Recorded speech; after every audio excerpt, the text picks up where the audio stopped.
I never imagined I would be the kind of person to fall in love with someone who wasn't mine to love. But then again, I never imagined I'd meet someone like Alex. Life has a way of complicating the simple, of making what was once black and white into endless shades of gray.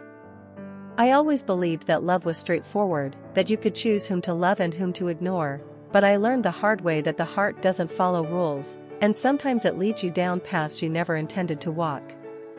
I first met Alex at a mutual friend's wedding. It was one of those grand affairs where everyone seemed to know everyone else, and I was only there because I had been dragged along by my best friend, Lauren. I hadn't been particularly excited about going. Weddings were always a reminder of how alone I felt, surrounded by happy couples and fairy tale romances that seemed just out of reach for me. But Lauren had insisted, and I had reluctantly agreed. The ceremony was beautiful, if a little too extravagant for my taste. I sat through the vows and the tears, the declarations of love that felt almost scripted, and the kiss that was met with cheers from the audience. I clapped along with everyone else, but my mind was elsewhere, drifting through thoughts of work and the book I had been trying to finish reading for weeks. It wasn't until the reception that I really noticed Alex. We were seated at the same table, a haphazard arrangement of friends, acquaintances, and strangers that weddings often create. He was sitting directly across from me, looking somewhat bored and distracted, much like I felt. He had dark hair that fell slightly over his forehead, and there was a certain intensity in his gaze that I found intriguing, though I couldn't quite place why. At first, we didn't talk much.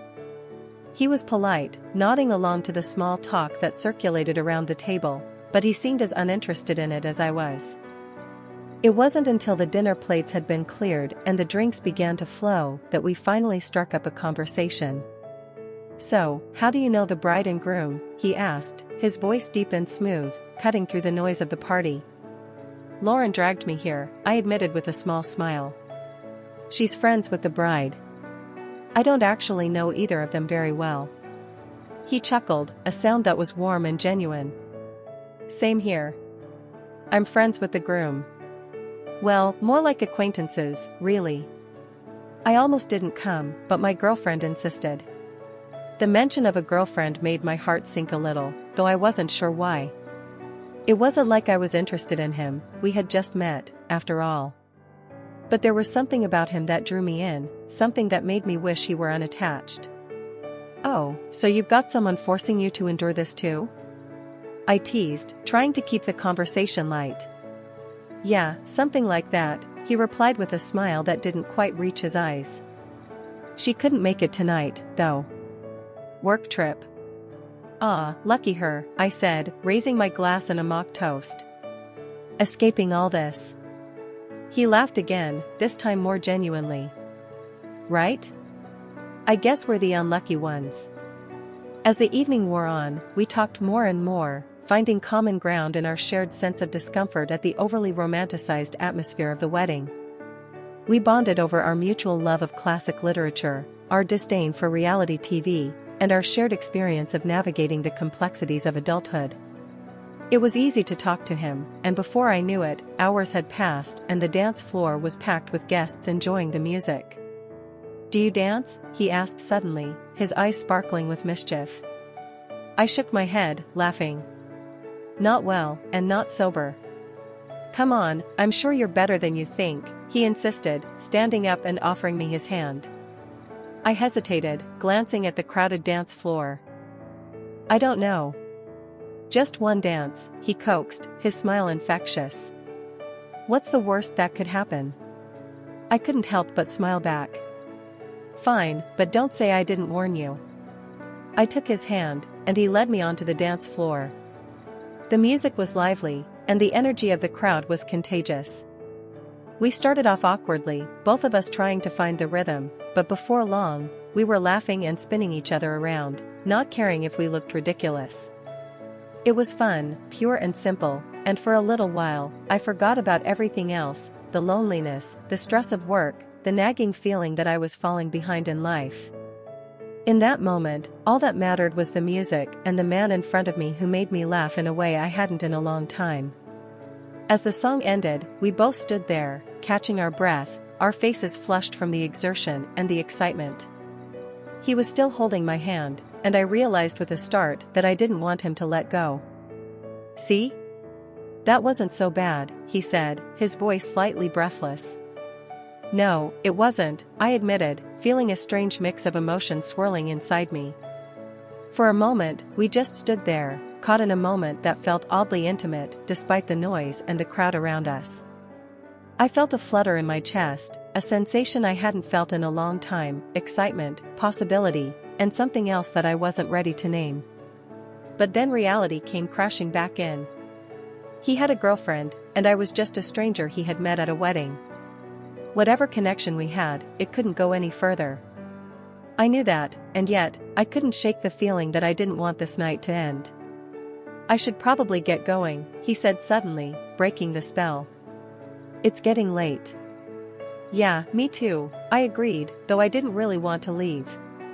We walked back to the table to collect our things, and as we did, I couldn't help but feel a pang of disappointment. I didn't want this to be the end, but I didn't know what else to say. "It was nice meeting you," he said as we reached the exit. "I had a great time tonight." "Yeah, me too," I replied, forcing a smile. "Maybe we'll run into each other again sometime." "Maybe," he said, though we both knew it was unlikely. With that, we said our goodbyes and went our separate ways. As I walked back to my car, I couldn't help but replay the evening in my mind, thinking about the way he had looked at me, the way he had made me feel. It was stupid, really, to feel anything for a man who wasn't available, but I couldn't help it. There was something about him that I couldn't shake, something that made me wish for more. Over the next few days, I tried to push thoughts of Alex out of my mind. I threw myself into work, spent time with friends, and tried to convince myself that it was just a fleeting attraction, nothing more. But no matter how hard I tried, I couldn't stop thinking about him, couldn't stop wondering what might have happened if things had been different. And then, a week after the wedding, I received a text from an unknown number. "Hey, it's Alex. I hope you don't mind, but I got your number from Lauren. I couldn't stop thinking about you and wanted to see if you'd like to grab coffee sometime."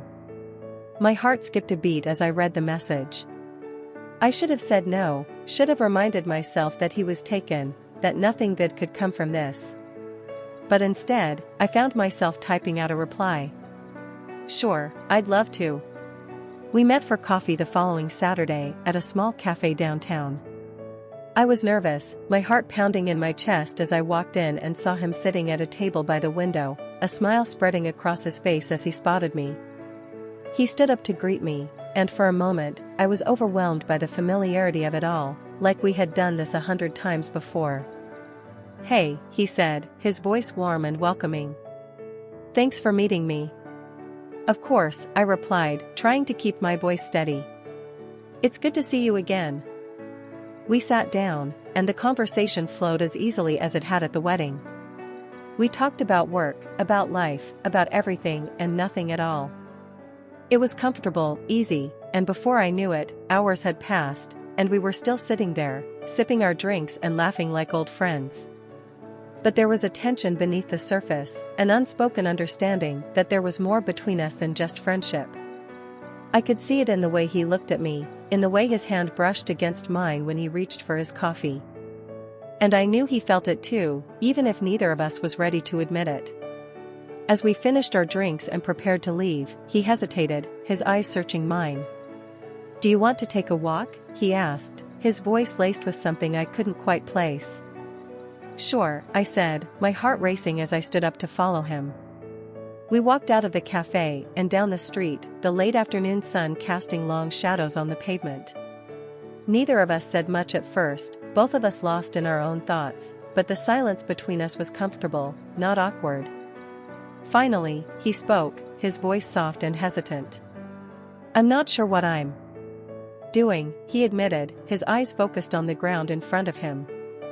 "I shouldn't have asked you to meet me. I know that. But I couldn't stop thinking about you, and I needed to see you again." My heart ached at his words, and I felt a rush of conflicting emotions, guilt, excitement, fear. "Alex, you have a girlfriend," I said, my voice trembling. "We can't, this isn't right." He stopped walking and turned to face me, his eyes filled with a mix of regret and longing. "I know," he said quietly. "But I can't help how I feel. I'm drawn to you, and I don't know what to do about it." The intensity of his gaze made my breath catch in my throat. I wanted to say something, anything, to break the tension, but the words wouldn't come. Instead, I stood there, frozen, as he took a step closer, his hand reaching out to gently cup my cheek. "This is crazy," he murmured, his voice barely above a whisper. "But I can't stop thinking about you." His words sent a shiver down my spine, and before I could stop myself, I closed the distance between us, my lips meeting his in a kiss that was both exhilarating and terrifying. It was a moment of pure impulse, of giving in to the feelings I had been trying so hard to ignore. And as his arms wrapped around me, pulling me closer, I knew that there was no turning back. The kiss deepened, fueled by the months of unspoken tension that had been building between us. His hand slid down to my waist, and I felt a surge of desire that took my breath away. For a few brief moments, everything else disappeared, his girlfriend, the consequences, the guilt. All that mattered was the way he made me feel, the way we fit together so perfectly. When we finally pulled apart, both of us were breathless, our foreheads resting against each other. "This is wrong," I whispered, my voice trembling with a mix of emotions, guilt, fear, and an undeniable longing for more. "I know," he replied, his breath warm against my skin. "But I don't want to stop." Neither did I. In that moment, all I could think about was how much I wanted him, how much I needed to feel alive again. And so, without another word, we walked back to his apartment, the decision already made. The next morning, I woke up with a heavy heart. The reality of what I had done hit me like a freight train, and I felt sick with guilt. Alex was still asleep beside me, his arm draped over my waist, and for a moment, I just lay there, staring at the ceiling, trying to figure out how I was going to face the day. I slipped out of bed as quietly as I could, careful not to wake him. I gathered my clothes and dressed quickly, my hands trembling as I did. Before I left, I took one last look at him, my heart aching with a mix of regret and longing. Then I slipped out of the apartment and made my way back to my car, the weight of what I had done pressing down on me like a physical burden. The drive home was a blur. My mind was consumed with thoughts of Alex, of what had happened between us, of the guilt that gnawed at me every time I thought about his girlfriend. I couldn't believe I had been so reckless, so selfish. I had crossed a line, and now I had to live with the consequences. As the days turned into weeks, I tried to push thoughts of Alex out of my mind, to focus on my own life and my own responsibilities. But no matter how hard I tried, I couldn't stop thinking about him, couldn't stop wondering what might have been if things had been different. The guilt weighed on me like a heavy cloak, but beneath it all, there was still a part of me that longed for him, that wanted to see him again. And then, one afternoon, I received a text from him. "I can't stop thinking about you. I need to see you again." My heart skipped a beat as I read the message. I should have said no, should have reminded myself that nothing good could come from this. But instead, I found myself typing out a reply. "When and where?" We met later that evening at a quiet bar on the edge of town. It was a place where no one would recognize us, where we could be alone without the fear of being seen. As soon as I walked in and saw him sitting at the bar, my heart ached with a mixture of guilt and desire. He looked up as I approached, his eyes filled with that same intensity that had drawn me to him in the first place. "Thank you for coming," he said quietly, his voice filled with a mix of emotions. "I shouldn't be here," I replied, my voice trembling. "We both know that." "I know," he said, his hand reaching out to gently take mine. "But I can't stay away from you." His words sent a shiver down my spine, and I felt a surge of conflicting emotions, guilt, excitement, fear. I wanted to tell him that we couldn't keep doing this, that it wasn't fair to anyone involved, but the words got caught in my throat. All I could think about was how much I wanted him, how much I needed to feel alive again. We ordered drinks and sat in a secluded booth at the back of the bar. The conversation was stilted at first, both of us dancing around the elephant in the room. But as the drinks flowed and the night wore on, the tension between us grew, and before I knew it, we were back at his apartment, the pull between us too strong to resist. The next morning, I woke up with the same heavy heart, the same overwhelming guilt. But this time, there was something else, something that I couldn't quite name, a feeling that I didn't want to acknowledge. It was the realization that I was falling for him, that this wasn't just a fling, that my feelings for him were real. As I lay there, staring at the ceiling, I knew that I was in too deep. I had crossed a line, and there was no going back. I didn't know what would happen next, but I knew that nothing would ever be the same.